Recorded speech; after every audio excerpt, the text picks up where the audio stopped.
Obrigado, Paulinho. Oi. O que nós cantamos agora mesmo? Sonda-me. O que mais? Enche-me. Mais alguma coisa.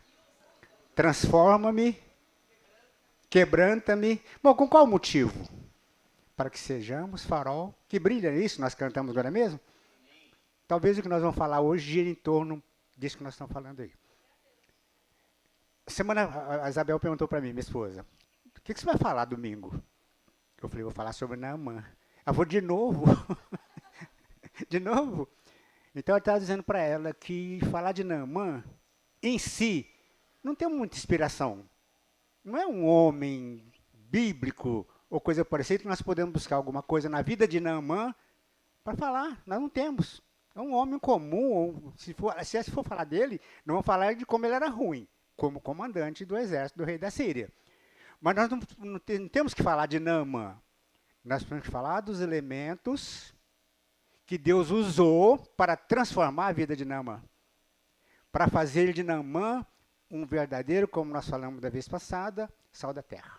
Aí sim, se nós for ver por esse lado, eu começo por dizer que o escritor do livro de Reis, ele dedica um capítulo inteiro de 27 versículos a esse fato da cura de Naamã. Olha que importância, não Naamã, mas o acontecimento na vida de Naamã. E, irmãos, olha como é gostoso ler 2 Reis 5. Eu acho que eu já li umas 300 vezes. Cada vez que eu leio, eu paro. A cada versículo é uma pregação, não é isso? Cada versículo, experimenta fazer, ver versículo por versículo, dá uma pregação. Eu ouvi uma pregação, inclusive, sobre esses elementos que eu estou falando, e alguém inspirado, ou querendo como foco, pregar sobre simplicidade, ele pregou sobre o Rio Jordão, das águas do Rio Jordão, da simplicidade que é o Rio Jordão. E aquele pastor dizia o seguinte, que é simples, mas tem uma importância incrível na vida do povo de Israel. E ele cita 2 exemplos desses benefícios, né? Ele cita a cura de Naamã, interessante, né? E cita, aquele pastor citou, o batismo de Jesus. Olha, as mesmas águas que curou Naamã, não há águas em si, né? Que nós vamos falar sobre cura mesmo, que foi a presença de Deus que curou, e não foi as águas em si. E também o batismo de Jesus, nas mesmas águas. Olha a simplicidade do rio e a sua importância. Então, se nós formos pregar sobre cada versículo, nós vamos ter pregações aqui por resto da vida, né, Isabel? Então, se daqui uns dias falar sobre Naamã de novo, a gente pode falar. Porque tem muito o que falar. Não de Naamã, mas dos elementos que levaram Naamã a isso. Muito bem. Deus precisava, irmãos, impactar a Síria. Deus queria se fazer conhecido para os sírios. E quem deveria fazer isso aí, para que a Síria conhecesse Deus, seria o povo de Israel. E nós estamos estudando aí, né, na sexta-feira, como o povo falhou nessa incumbência de mostrar Deus, pregar o monoteísmo para todas as nações em redor. Então Deus queria que a nação síria conhecesse o Deus verdadeiro. E o que ele faz, irmão? Já que meu pessoal não quer, então eu vou fazer diferente. Eu vou escolher um homem para fazer isso. E sabe quem me escolheu? Naamã, homem leproso, comandante de um exército muito mau. Olha quem Deus escolhe. Logo Naamã, para ser sal da terra nas suas mãos, para que a Síria conhecesse e para que Naamã fosse farol para que a Síria conhecesse o Deus de Israel.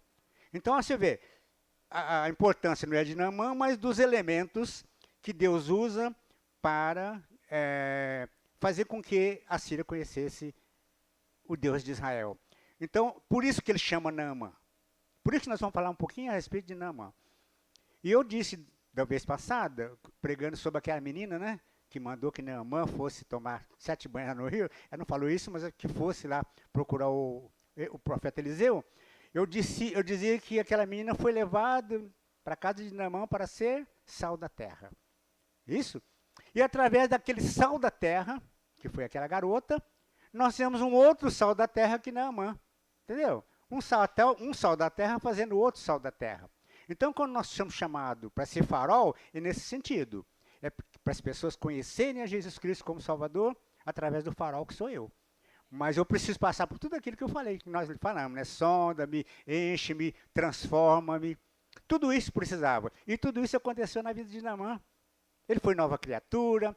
Deus sondou o coração de Naamã. Logicamente, Deus conhecia o coração de Naamã. Muito bem, irmãos. Para falar o assunto que eu falei, eu vou falar, né, sobre os 7 banhos que o Naamã tomou, teve que tomar. Mas antes disso, eu gostaria de fazer 3 considerações, para a gente, como introdução ao assunto. A primeira consideração, eu gostaria que o Gil colocasse para nós, Gil, Gênesis capítulo 2, 1 e 2, isso. Assim foram concluídos os céus e a terra e tudo que neles há. Para um pouquinho. A primeira consideração que eu queria fazer é com respeito ao número 7. Interessante o número 7, né? Se a gente fosse falar aqui de número 7, a gente ia falar a noite inteira. Se for falar de numerologia, de misticismo, mas nada disso eu vou falar. Eu estou buscando nesse versículo, o 2, Gil, por favor. O que eu estou buscando nesse versículo? É esse aí, ó. No 7º dia, Deus havia concluído a obra que realizara e nesse dia descansou. Muito bem. Vê a simbologia do número 7 que eu quero dizer? Primeiro, irmãos, de descanso. Na minha Bíblia está diferente, está dizendo assim, ó, Gênesis, né? Um pouquinho diferente, diz assim. E havendo Deus terminado no 7º dia a sua obra, né, que fizera, descansou nesse dia de toda a sua obra realizada.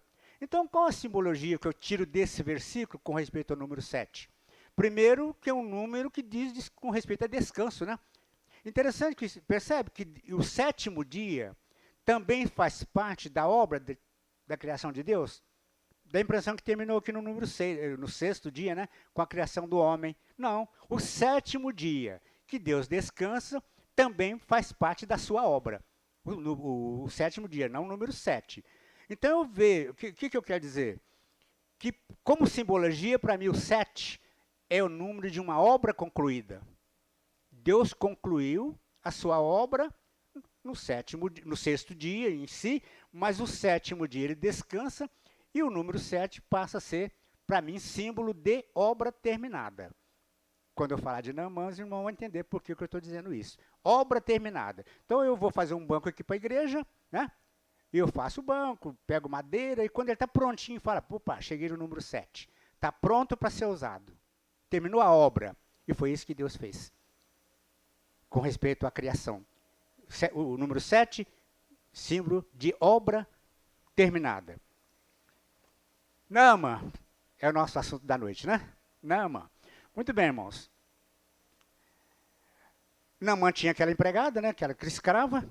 Aquela escrava dá um conselho para Naamã, para que vá até Israel para ser curado da sua lepra. E Naamã, logicamente, orientado por Deus já, né? Porque Deus precisava dele, como eu já falei. Então Naamã faz uma comitiva, logicamente ele não iria sozinho, né?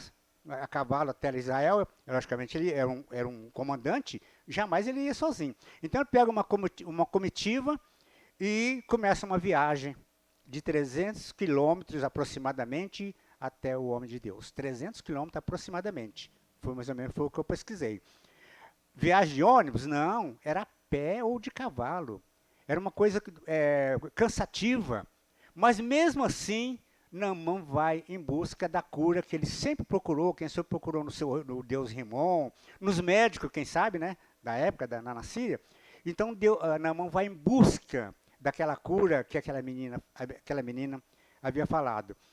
Eu fico pensando, irmão, a expectativa dentro do coração de Naamã. E a expectativa é um mal muito grande na nossa vida, ou não é? Viver de expectativa é um problema sério. Por que é a expectativa? É uma coisa que eu espero, que pode acontecer ou pode não acontecer. E isso faz muito mal para a vida da gente.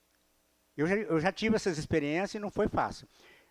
A primeira coisa que cria em nós é uma sensação de desespero, seria o caso, né? Desespero. E o desespero, logicamente, cria em nós essa ansiedade do desespero. A ansiedade cria o medo.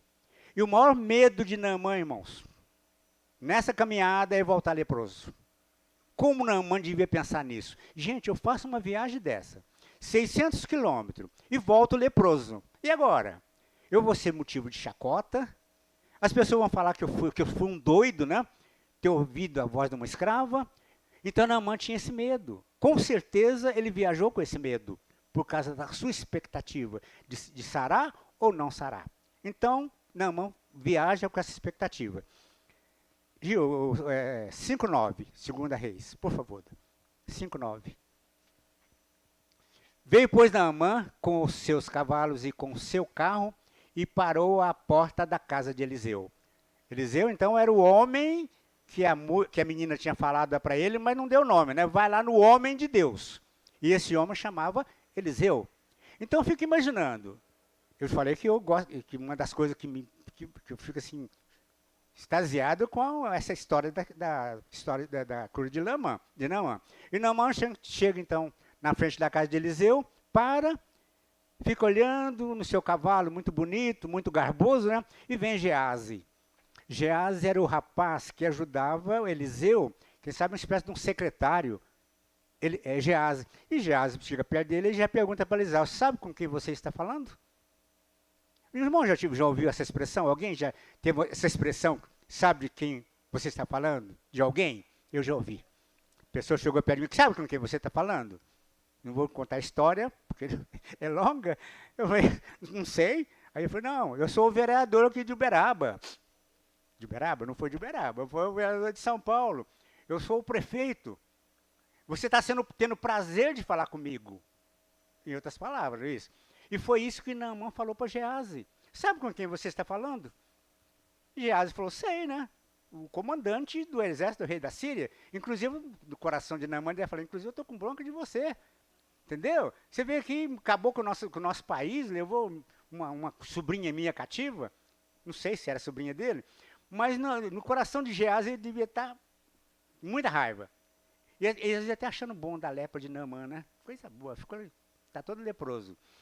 E ele fala assim, olha, o rapaz, vai lá e chamar o homem de Deus, o seu senhor aí, para que ele venha aqui me curar. Essa foi a ordem de Naamã para Geazi. Geazi sai, vai lá, conversa com Eliseu e traz a resposta de Eliseu. Versículo 10. Então Eliseu lhe mandou um mensageiro dizendo, vai e lava-te 7 vezes no Jordão, e a tua carne será curada e ficarás purificado. Ele não saiu, o Naamã deve ter ficado assim, fula de raiva, né, pastor Michel? Como não vem falar comigo? Eu faço uma viagem dessa e esse camarada manda eu ir tomar banho? Às vezes eu fico capinando em frente à minha casa lá, e quando eu chego lá dentro, lá, você vai tomar banho? Não é? Você vai tomar banho? Então, ele deve ter pensado isso, Naamã. Eu faço uma viagem essa, o camarada manda eu tomar banho. E ele ficou muito bravo, irmãos. Naamã ficou super irritado. E quem sabe está querendo mandar dar uma surra em Eliseu, né? Além de não vir me receber. E Naamã então fez menção de voltar. Falou, paciência, né? Volta o leproso. Aí seu soldado chega e fala, Senhor, dá licença, vamos conversar. Se ele tivesse pedido uma coisa difícil, vamos ver 5:13. Gilson, por favor, 5:13. 13. Então chegaram a ele os seus servos e lhe disseram, meu pai, se o profeta dissesse alguma grande coisa, porventura não a farias, quanto mais dizendo-te, lava e ficarás purificado. Irmãos, o que o soldado quis dizer para Naamã? Se ele tivesse mandado você tirar a bota e voltasse descalço até lá na Síria, você não faria? Se ele chegar com os pés machucados, os irmãos devem saber de que eu estou querendo dizer, vou chegar com os pés tudo ferido, você não faria? Provavelmente ele ia falar que sim. Em troca de uma cura, ele faria. Eles falaram para ele, se o profeta tivesse mandado você subir a escadaria lá do templo de Rumon, você não subiria? Ia machucar todos os joelhos? Você subiria. Se se Eliseu tivesse falado para você, olha, eu estou precisando fazer uma reforma aqui na igreja, precisa pintar aqui, né, pastor? Né, pastor Michel? Para fazer uma reforminha, pode dar 2 milhões para me fazer essa reforma, quem sabe uns banheiros novos, né? Não, mandaria, não é isso? Não, mas fala, não, 2 milhões não, vai custar 2 milhões a minha cura? Está aqui os 2 milhões, quem sabe 3, né? Mas não foi isso que ele disse, disseram os seus comandados. Ele mandou você tomar um banho, vai lá, não custa nada, o rio fica ali naquela esquina ali, depois daquele morrinho, vai lá, vamos ver o que acontece. E Naamã, logicamente constrangido, não pelos seus soldados, mas por Deus, vamos lembrar disso, que Deus estava preparando Naamã, né? Então Naamã vai até o rio, chega, logicamente desce lá que o rio, chega nas margens do rio Jordão. E eu queria estar lá, para ver. Gostaria de estar lá. Então Naamã chega na margem. 2 coisas, irmãos, precisou acontecer com Naamã para que ele pudesse, antes de descer as águas do rio. A primeira coisa que ele tinha que fazer é tirar aquela veste de comandante. Isso, pastor Luiz? A veste parece que fala alguma coisa, né? Se eu chegar lá na porta do quartel e tiver um homem lá de bermuda, né? Lá, chapeuzinho, eu vou passar perto dele, não vou nem cumprimentar. Eu vou falar, oi, oi. Mas se ele estiver lá, né, com a sua farda, aquele monte de estrela em cima, eu falo, opa, comandante. Então Naamã teve que tirar, irmãos. Ele passou a ser homem comum. Quem não o conhecia, talvez falasse, né, não tem nada, isso é cara de nada, é um leproso, que não devia nem estar aqui. Então ele teve que tirar a sua vestimenta e se tornar um homem comum. Foi a primeira coisa que ele tinha que fazer.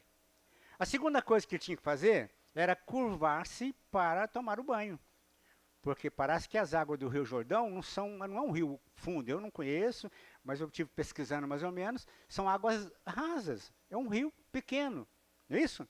Então ele tinha que se curvar. Então 2 coisas que ele não estava acostumado a fazer, ele tinha que fazer. Se tornar um homem comum, né? E também se curvar diante das águas, ou diante daquilo que ele esperava. Então Naamã o que faz? Chega lá, depois de tudo isso que eu falei, né? E Naamã, irmão, chega na beira do rio para tomar os 7 banhos que o profeta mandou que ele tomasse. Muito bem. Naamã era um homem muito orgulhoso.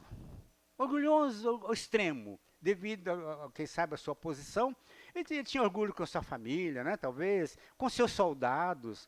Ele pensava que ele era muita grande coisa. Naamã, ele era orgulhoso. E quer ver um exemplo de orgulho? O que ele respondeu para o Geazi? Espera um pouquinho.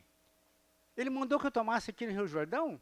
Mas lá na minha cidade tem 2 rios enormes lá, bonitos, cheios de... por que eu não tomo um banho lá então? Eu vou tomar banho nesse riozinho aí?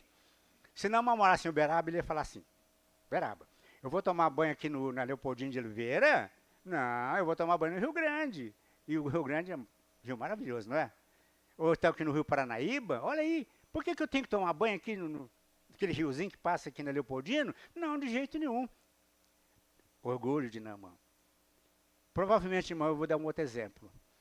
Às vezes a gente fala assim, não sei se o irmão já tivesse experiência, a pessoa às vezes conversa com a gente, fala que está cheio de problema, eu falo, vai lá na igreja, vai lá na minha igreja, conversa com o meu pastor, né? Eu frequento aquela igreja que tem aqui na João Pinheiro, aí tem um portão preto, uma igreja simples. Vai lá, tem pastores lá que vão orar. A pessoa vai dizer assim, naquela igrejinha, eu prefiro ir naquela lá perto do Sesc. Igreja enorme, não que lá não tenha bênção, meus irmãos, tem também. E aqui também tem. Não, eu vou lá naquela. Igreja enorme, bonita, né? Tem uns parceiros lá que falam bonito. Eu vou aqui na Leopoldina Oliveira, tem ali uma igreja que é cheia de assentos, todo almofadado. Por que eu tenho que ir naquela lá da João Pinheiro? Não é isso? Foi isso que Naamã fez. Por que eu tenho que ir naquele riozinho, se eu posso ir num rios grande, rios maravilhosos? Não, irmãos, que a bênção de Naamã tivesse lá no rio. Vamos deixar bem claro isso. A bênção que Naamã precisava não estava lá nas águas do Rio Jordão. Porque se tivesse, o que Eliseu faria? Geazi, vai lá buscar um balde d'água, vai lá no rio, pega lá um balde d'água, traz um balde d'água, vem dar um banho aqui no Naamã e ele vai sarar. Eu estava conversando com a Isabel, eu não me lembro se foi em Americana ou se foi em Uberlândia, uma experiência que eu tive. Uma determinada igreja, que eu não vou falar daqui nome, Mas o pregador, alguém daquela igreja, um dos oficiais daquela igreja, estava dizendo que estava distribuindo uma garrafinha de água do Rio Jordão. Então, disse que estavam umas garrafinhas pequenas, e ali estava a água do Rio Jordão, que serviria para mil e uma coisa. Só que você tinha que dar uma oferta, não sei de quanto, em troca daquela garrafinha. Então, o Rio Jordão, a água do Jordão não tinha ação medicamentosa nenhuma para curar a lepra de Naamã. Mas a benção estava lá. Então, quando Eliseu fala assim, vai, o que ele quis dizer com isso? Vai. Irmão, nós temos que ir em busca da bênção, não é isso? Nós temos que ir em busca da santidade, não é isso? Nós temos que ir em busca de uma coisa. Então, o que Eliseu queria dizer, vai lá buscar. Você tem que fazer alguma coisa, sair do lugar, acreditar em alguma coisa. E eu queria, apenas um parênteses aqui que eu queria fazer, é umas considerações, né, que eu te falei, primeiro número 7, agora chegou a hora da outra consideração. Eu falei 3. Domingo retrasado, quem pregou aqui? Quem se lembra quem pregou aqui domingo retrasado? Lembra, pastor? Quem pregou? Pastor Bruno, eu sei disso. O que ele pregou? Sobre o que, pastor? Domingo retrasado. Outro domingo. Alguém se lembra? Santidade. Ele pregou sobre santidade. Irmãos, e ele, vamos lembrar, né, que santidade, através da santidade, não vou repetir que o sermão, viu, pastor? Pode ficar tranquilo. Mas através da santidade nós somos santificados e chegamos lá na perfeição para morar com Deus para sempre, né? E Naamã tinha que passar por esse processo para que pudesse ser um sal da terra de primeira qualidade. Naamã precisava passar. E outra consideração que eu vou fazer agora também é que Naamã tinha que ser sal da terra. Para quê? Para que a Síria visse em Naamã uma transformação de vida e adorar o Deus de Israel. Então é isso mesmo, são 3 considerações que eu tinha que fazer. A primeira do número 7 e essas duas que estão ligadas diretamente à vida de Naamã. Então, Naamã era um homem muito orgulhoso. E ele resolve tomar o primeiro banho, né? Cheio de expectativa, diz, e toma o primeiro banho. E as águas do Rio Jordão levam do coração de Naamã o orgulho, com o qual nós não conseguimos ser sal da terra. Então ele fica sem orgulho. Já não é um homem orgulhoso quando ele sai daquele banho, daquele primeiro banho. Vai lá o orgulho do seu coração. Porque as lepras, irmãos, a lepra que poderia impedir que Naamã fosse um sal da terra não estava na sua pele, estava dentro do seu coração. E a primeira lepra era o orgulho. E ela, então, Naamã já não é mais um homem orgulhoso. A segunda lepra que tinha no coração de Naamã era a prepotência. Era um homem muito prepotente. Naamã pensava que podia tudo e não que podia muito. Segundo o homem, né, na hierarquia do governo da Síria, então ele pensava que podia tudo e não podia pouco. Então era um homem muito prepotente. Eu fico imaginando como ele cuidava dos seus subordinados, né? É assim que cuida do senhor lá, pastor Luiz? Não, né? O pessoal que cuida, tem respeito, né? Mas eu acho que Naamã não tinha não, irmãos. Ele era um homem muito prepotente. Mandão, quem sabe, né? E Naamã é desse jeito. Então era prepotente. E ele resolve tomar o segundo banho. Não sei porquê, depois a gente fala por que ele fez isso. E Naamã vai lá, toma o segundo banho. E as águas do Jordão levam do seu coração a prepotência. Naamã já não é mais um homem nem orgulhoso, nem prepotente. A terceira lepra que nós queríamos falar de Naamã é a idolatria. Irmãos, ele era um homem idólatra. Existia o deus Rimon lá, que eu tenho a impressão quantas vezes ele foi lá se curvar diante de Rimon para curar da sua lepra. Então era um homem idólatra. E Deus detesta idolatria. Pastor Bruno falou aqui, domingo passado, né? Deus detesta idolatria. Quando nós colocamos alguma coisa no lugar dele. Quer filho, quer esposa, quer cantor de gospel, quer jogador de futebol. Deus detesta a idolatria. E o maior sofrimento do povo de Israel, nós estamos estudando sobre isso, está ligado à idolatria. Deus detesta a idolatria. E aquele homem era extremamente idólatra. Naamã. E ele então vai lá tomar o terceiro banho, né? Vamos tomar, vamos ver o que acontece. E quando ele toma o terceiro banho, as águas do Rio Jordão levam do seu coração a idolatria. Muito bem. Terceiro banho. Eu tenho a impressão que Naamã, meu irmão, já saiu da água, né? Olhou assim, e está do mesmo jeito a lepra. Não está tendo nenhuma uma indicação que vai sarar. Talvez até o seu soldado, né, falou, eu acho que não vai adiantar não, hein? Pode desistir. Já 3, está do mesmo jeito. Aí vem o quarto banho que tira de Naamã, que Naamã era arrogância.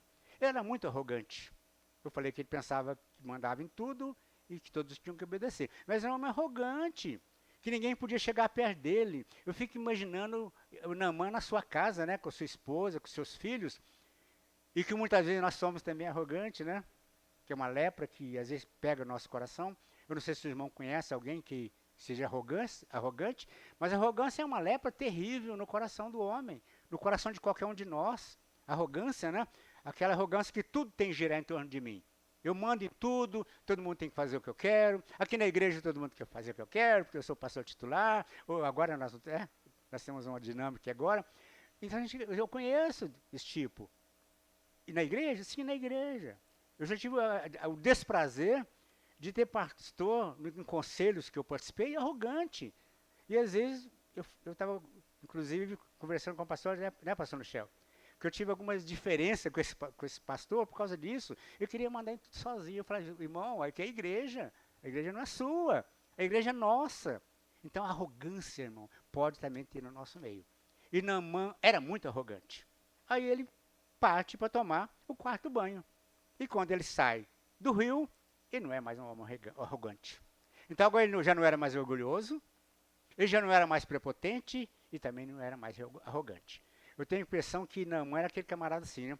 São 3 palavras que não tinha no seu dicionário. Por favor, muito obrigado e me desculpe. Opa, me desculpe. São 3 palavras que não tinha no dicionário de Naamã. E quanto me desculpe, né? Agora, diante da igreja, eu vou falar alguma coisa. Minha esposa, por exemplo, às vezes fala que uma das coisas que ela acha ruim em mim é que eu não gosto de pedir desculpa. Às vezes eu estou errado assim, fico durão e não peço desculpa. Eu estou falando agora diante da igreja que eu vou mudar, tá? Agora eu vou começar a te pedir desculpa. Né? Pode cobrar. Então, irmão, pedir desculpa, não, irmão, não tinha essa palavra com ele, não. Ele era, nem por favor, não. Ele era muito arrogante. Então ele era desse jeito, agora já não é mais. Talvez ele já saiu, né, pedindo para o outro soldado, por favor, soldado, traz outra roupa aí que essa aqui está molhada. O soldado ia ter olhado para ele assim, opa, esse cara está ficando doido. A água está deixando esse cara doido. O Rio Jordão, eu vou falar do Rio Jordão que lava nossos pecados.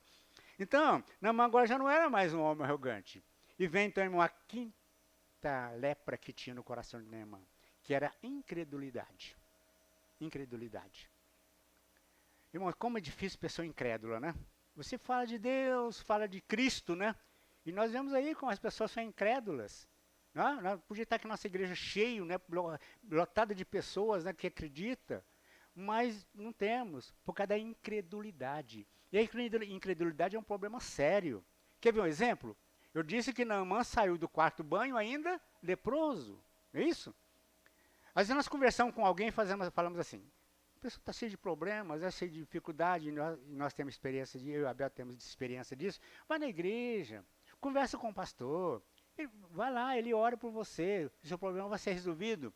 A pessoa até vem, né? Vem aqui, conversa com o pastor Bruno, ele ora por ela, tá? E ela vai embora. Ela vai ver que naquela semana não aconteceu nada com ela. Bom, mas eu estava desempregado, eu continuo desempregado. Eu estava com dor não sei aonde, eu continuo. Eu estava isso, não é isso? Ah, eu acho que não. Mas beleza, domingo eu vou lá de novo. Fala, vai lá de novo. E a pessoa vem no outro domingo. Chega aqui, não quero o pastor Bruno mais não, hoje eu quero o pastor Michel. Aqui passou lá, a oração dele não foi muito válida não. Então o pastor Michel ora, e a pessoa vai embora. E durante a semana, está do mesmo jeito, não aconteceu nada. E vem o terceiro domingo e fala, não, agora é o pastor Luiz. Ou então o pastor Alessandro. Ou Tony, ou o pastor Pedro. E nós oramos e daí um pouquinho a pessoa some. Não aparece aqui mais. Eu fui lá 3 vezes, não aconteceu nada. A minha vida continua a mesma coisa. Então, ir para a igreja não está com nada, não. Ele realmente não está com nada. A pessoa vem aqui para ser transformada. Aí é diferente. Mas então a pessoa não vai mais. Não adiantou não. Eu frequentei, não é verdade o que eu estou falando? Tá? Nós temos experiência disso. O irmão dela. Vai na igreja. Não, eu já fui lá 3 vezes, já conversei com o pastor. Não aconteceu nada. Nossa vida é a mesma coisa. 3 vezes, eu já fui lá 3 vezes. Não, mas já entrou no rio 4 vezes. E a lepra dele continuava na sua pele. Não havia, assim, nenhuma evidência que ele ia melhorar. Eu estou de olho no relógio, pastor. Aguenta aí. Então não aconteceu nada. Então, incredulidade. A pessoa não é capaz de falar, não, Deus, vou crer sim. Vai acontecer um milagre na minha vida.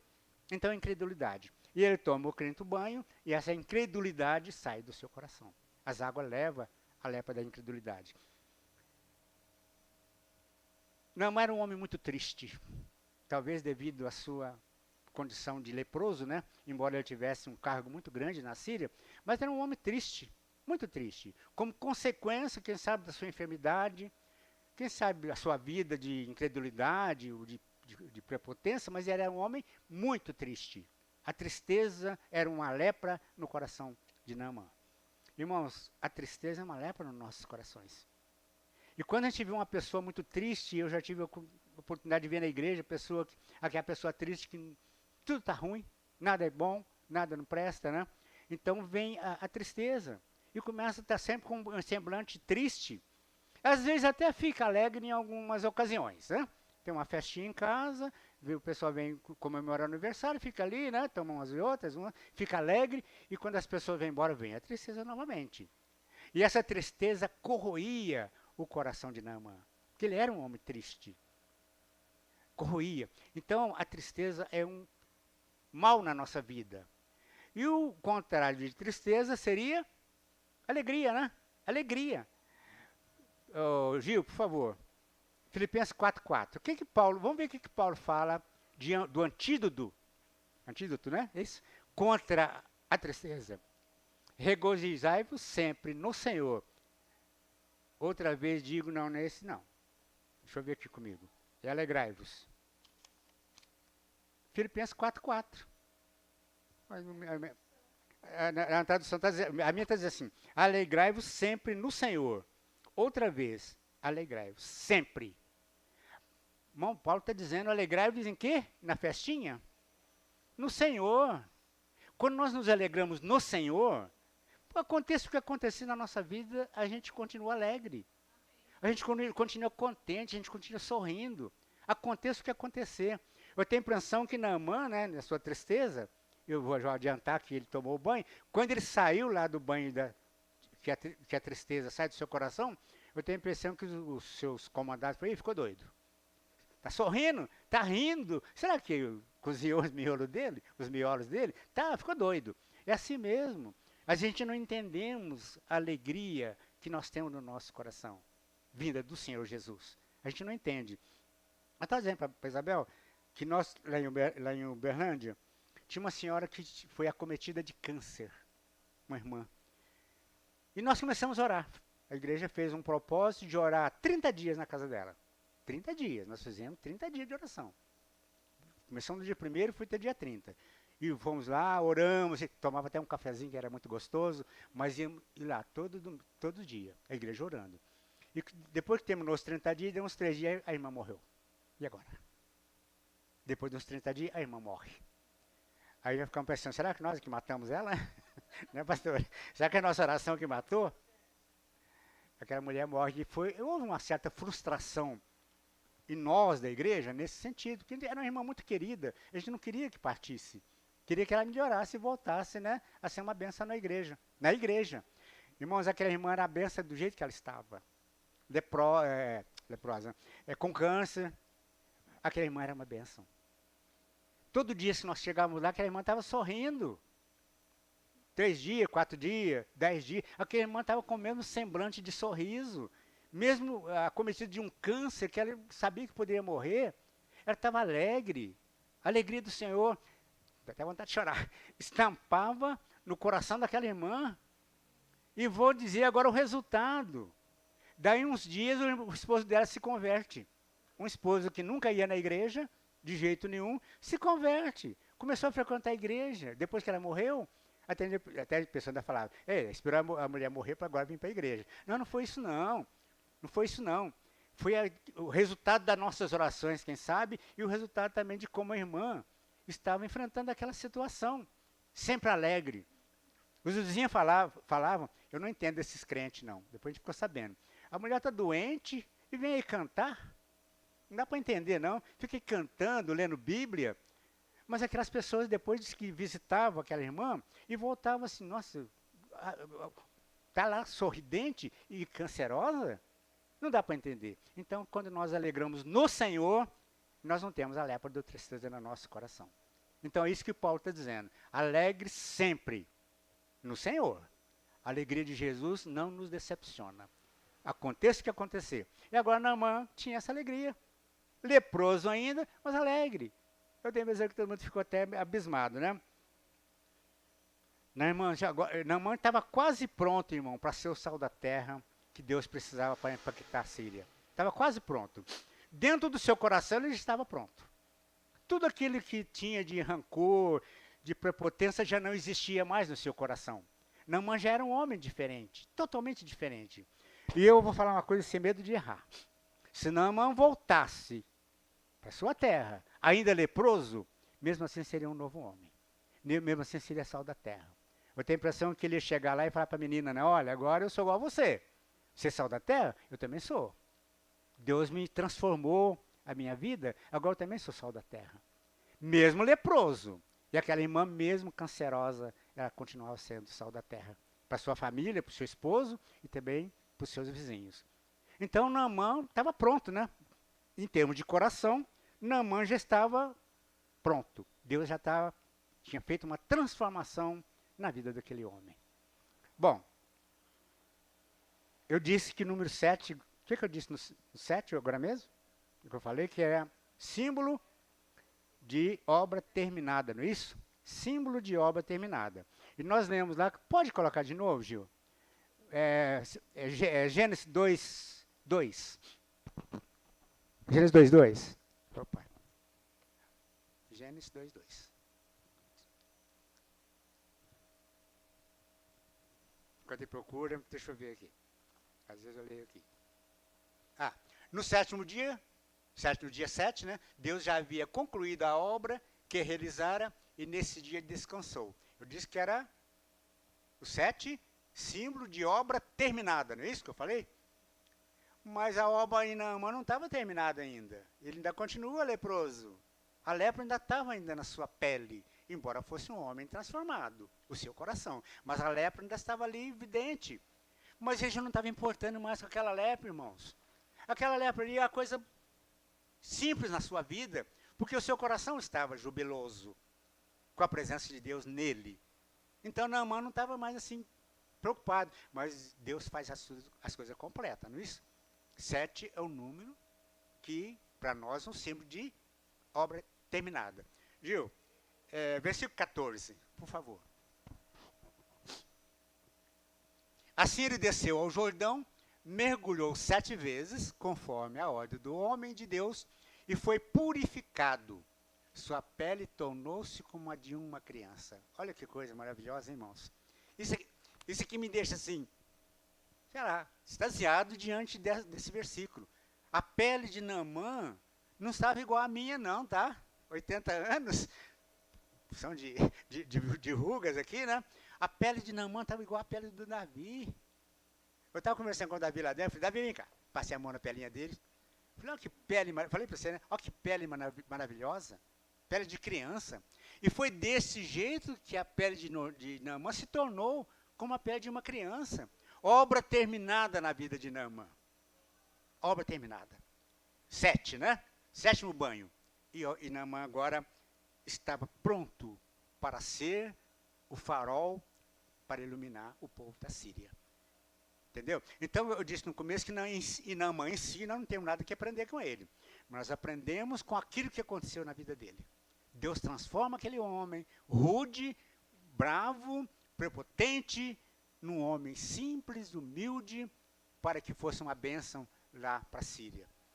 E se os irmãos quiserem saber mais coisas com respeito a Naamã, depois a gente não tem muito tempo, é só acabar de ler. O que aconteceu com o Naamã depois que ele sai limpo, né, como, com pele de uma criança? Eu fico imaginando assim, o rosto de Naamã, né, agora assim, lepra, homem alegre, contente, brincando com seus soldados, né, respeitando seus soldados, abraçando seus soldados, né? Eu fico imaginando Naamã desse jeito, por causa da transformação que Deus fez no seu coração. Não na sua pele, mas no seu coração. Então, Naamã agora é um homem totalmente diferente. E volta, né? E eu tenho a impressão que quando Naamã chegou na Síria, de volta, né, todo alegre, a primeira pessoa que ele procurou foi aquela menina que era sua escrava. Eu tenho a impressão. Já foi correndo para sua casa, abraçou aquela menina e falou, agora eu sou igual a você. Você é sal da terra e eu também sou. O Deus que você adora, eu também adoro. O Deus que você conhece, eu também conheço. E a Síria precisa conhecer esse Deus. Lembra que eu falei da irmã que tinha visão de reino? É nesse sentido. Aquela menina sabia que uma transformação na vida de Naamã geraria um impacto na Síria. E foi o que aconteceu. A Síria agora sabia que Israel tinha Deus, e Deus maravilhoso, e Deus poderoso. A Síria agora ia saber sobre isso. Então, irmãos, com respeito a Naamã, é o que eu falei. Nós podemos pregar muitas vezes aqui com respeito a Naamã. De repente, eu posso pregar sobre Eliseu, a sua ligação com Naamã. Então, percebe que os elementos que Deus usou para a cura de Naamã são muitos, que nós podemos falar aqui, de certa forma. Mas eu queria terminar, irmãos, a nossa fala da seguinte maneira, que também está ligado àquilo que eu falei de Naamã. As 3 considerações, né? Número 7, a pregação e sal da terra, está ligado à vida de Naamã. Mas mais 3 coisinhas só para terminar. Quando nós estudamos teologia, a gente estuda Deus, né? O que eu posso ouvir de algum irmão? Teologia estuda Deus? Não. Teologia estuda as manifestações de Deus. E nós podemos conhecer em teologia o Deus que nós adoramos através do que está escrito aqui. Então, teologia é esse estudo das revelações de Deus. É isso, pastor? Estou certo? Então tá bom. Muito bem. Mas entre essas revelações, nós aprendemos 3 coisas. 3 atributos de Deus. Que são 3 atributos que é muito difícil falar. Outro dia eu compartilhei com o pastor Bruno sobre graça, né? Foi isso que eu falei? Como é difícil, irmãos, nós falar sobre a graça de Deus para alguém. É muito difícil de entender. E junto com essa graça, eu falei 3, seria o amor e o perdão. Então é um tripé, né? Junto. Graça, amor, graça e perdão. É muito difícil a gente entender isso. Sabe por quê, irmão, que é difícil? Porque a gente não aceita. Eu tenho a impressão que muito judeu deve ter ficado assim muito bravo com Deus de ter curado Naamã. O homem vem aqui, acaba com o nosso país e Deus cura. Eu tenho a impressão que ele deve ter ficado muito bravo com isso, com a cura de Naamã. E às vezes nós também somos assim. Nós queremos graça de Deus, perdão, para nós, para mim, Pedro. Mas eu não quero para a menina lá, não quero para o moço que está visitando, que eu não sei o nome. A gente quer para nós, mas para o outro a gente acha que não merece graça. Nós merecemos, porque nós justificamos, né? Não, ele fez isso por mim porque eu sou isso. Ele usou da sua graça porque eu vou na igreja. Ele usa da sua graça porque eu sou dizimista, ou eu não sou. Então a gente justifica quando Deus usa da sua graça para a gente. A gente pensa que merece, e a gente não merece nada. Então por isso que é muito difícil. Amor, graça e perdão. É isso? Aí eu quero dar 2 exemplos para a gente terminar. De graça, amor e perdão. O filho pródigo, né? Os irmãos conhecem a história. Nós conhecemos aqui a história do filho pródigo, não, porque ele não tinha nada de pródigo. É um textinho que fala que ele é pródigo. Né? Mas é aquele filho que volta.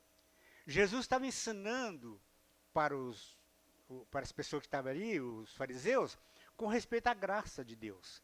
Eles não estavam entendendo, porque eles não estavam aceitando que Jesus comesse com os pecadores, não é isso? Porque Jesus estava lá comendo com os pecadores e falou, olha aí, comendo com pecador, mas não é Deus, não é isso, não é aquilo, ó, comendo com pecadores, não é isso? Então Jesus, querendo ensinar para eles a respeito de graça, ele cita a parábola do filho pródigo. Quando o filho pródigo volta, ele encontrou amor, ele encontrou graça e encontrou perdão. Por isso que ele foi aceito pelo pai dele como filho amado, como filho querido, e volta a fazer parte da família novamente. E Deus faz isso com a gente. Quando nós caminhamos para Jesus, Deus nos aceita, usa o seu perdão, a sua graça e seu amor para conosco, e nós passamos a fazer parte de quê, pastor Alessandro? Da família de Deus, né? Esqueça do seu sermão aqui na frente. Então a gente passa a fazer parte da família de Deus, como filhos amados. Outro exemplo que eu queria falar é com 2 ladrões que estavam lá na cruz. Jesus estava lá sendo crucificado e do seu lado 2 ladrões, 2 bandidos, é isso, irmãos? É, Isabel? É ladrões e bandidos? Para nós era ladrões e bandidos.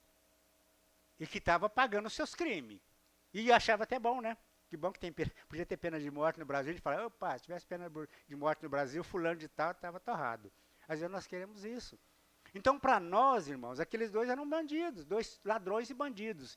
Mas para Jesus eram 2 pecadores. Olha que diferença. Para Jesus, eram 2 pecadores que estavam ali do seu lado. 2 pecadores. Necessitado da sua graça. Necessitado do seu perdão. E necessitado da sua salvação. E do seu amor. Então, Jesus olha para um deles e ele fala assim para Jesus, um dos ladrões. Cara, você não é Deus? Você não é o bom? Você não é isso? Desce daí e me leva também. Eu, né? Porque o outro pode ficar. É isso, Tony? Não, vou eu. O outro pode ficar, mas eu quero que eu desce da cruz, vai embora e me leva junto. E Jesus olha para esse presunçoso, né? E falou, coitado. Entendeu nada de nada, né? Aí Jesus olha para o outro pecador. E o outro fala o quê? Senhor, nós estamos aqui porque nós merecemos. Eu estuprei, eu roubei, eu matei, eu mereço, mas o senhor, que eu saiba, eu estava preso, mas eu sei, eu tenho notícia de você. A notícia sobre a sua vida corria para todo lado. Eu te conheço porque eu ouvi falar. Mas você não fez nada. Você simplesmente, mas está aí, crucificado, numa cruz até maior que a nossa. Você não fez nada. Eu reconheço, então aquele ladrão reconhece em Jesus, irmão, que ele estava ali por causa dele, como pecador, e não como bandido, e não como ladrão. E ele fala, lembra-te de mim, né? Por favor, quando entrares no teu reino. Aí Jesus falou por quê para ele? Hoje mesmo tu estarás comigo no paraíso. Aí nós ficamos pensando, mas imagina, né? Às vezes a gente tem um pouquinho de dificuldade lá com a Bel, a gente conversar e falar, camarada, isso, aquilo, tá. E depois vai para a igreja. E pronto, está resolvido? Não, está resolvido não. Falei para ela. Porque às vezes o pai dela falava, né, que igreja, refúgio de pecadores. Eu falei, nossa, seu pai tinha razão. Como é refúgio de pecadores mesmo, né? Mas pecadores limpos pelo sangue de Jesus. Assim como a água tirou tudo aquilo do coração de Naamã, meus irmãos, o sangue de Jesus tira de nós tudo isso que fazia mal para Naamã. Então, tudo isso que tinha que Naamã, nós podemos ter também. Mas nós não vamos no Rio Jordão, né? Mas a gente vai no sangue de Jesus. E Ele que nos purifica de todo o pecado. Eu conheci um pastor, para terminar, ele só pregava em penitenciária. Ele falava, meu trabalho é pregar nas cadeias, nas penitenciárias. A minha vocação é pregar sobre isso. Então a gente perguntou por quê, né? Mas por quê? Ele falou que eu fui um deles. Eu sei como é. Eu sei como é ser estuprador. Eu era um presidiário também. E Deus me alcançou, mesmo eu sendo presidiário. Então agora eu vou chamar outros presidiários também para ser transformados como eu fui. Fica aí nosso recado para os irmãos, com respeito à vida de Naamã. E que Deus possa limpar os nossos corações também, para que nós possamos ser sal da terra de boa qualidade, né? E possamos ser farol que ilumina e que dá luz. Amém. Pastor. Irmão, podemos ficar de pé para a gente estar terminando, né?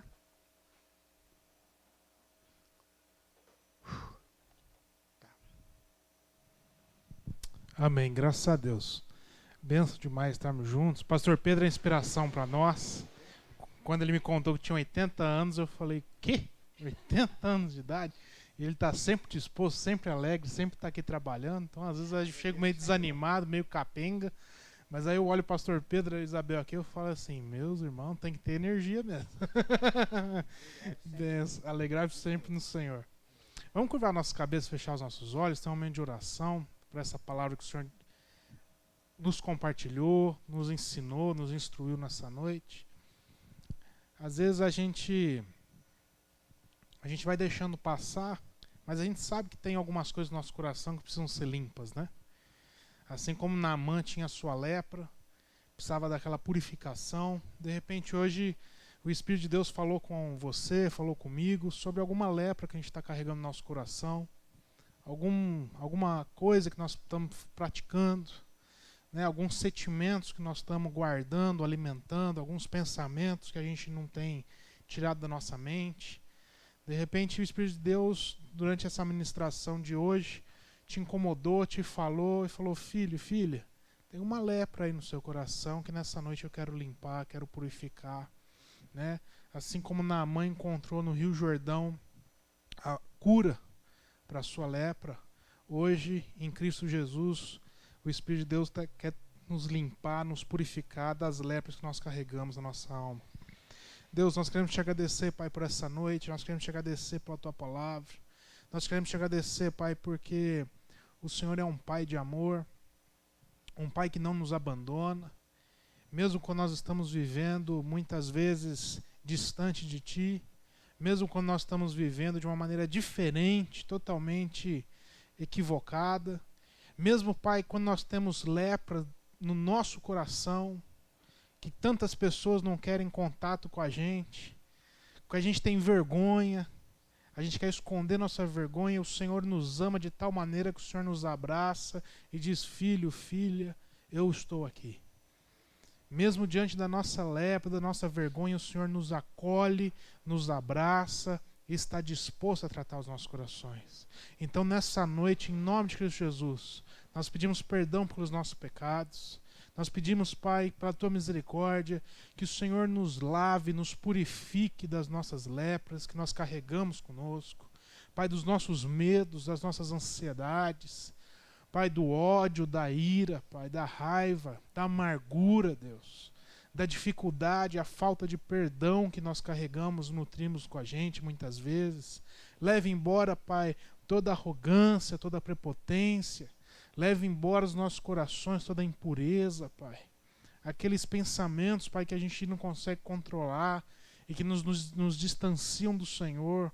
Oh Deus, cura o nosso coração nessa noite. Leve embora do nosso coração, Pai, imoralidade. Leve embora do nosso coração, Pai, o peso que nós carregamos. O peso, muitas vezes, a culpa, Deus. Oh Deus, quantas pessoas vivendo num jugo com culpa, Pai. Oh Deus, leve embora dos nossos corações tudo aquilo, Pai, que tem tornado a nossa caminhada pesada, tudo aquilo que tem tornado a nossa caminhada dificultosa, tudo aquilo que tem nos afastado de Ti, nos impedido de Te chamar de Pai. Quantas pessoas não conseguem dirigir ao Senhor chamando de Pai, só conseguem dizer Deus, e o Senhor gosta de chamar a gente de filho, porque o Senhor é um bom Pai.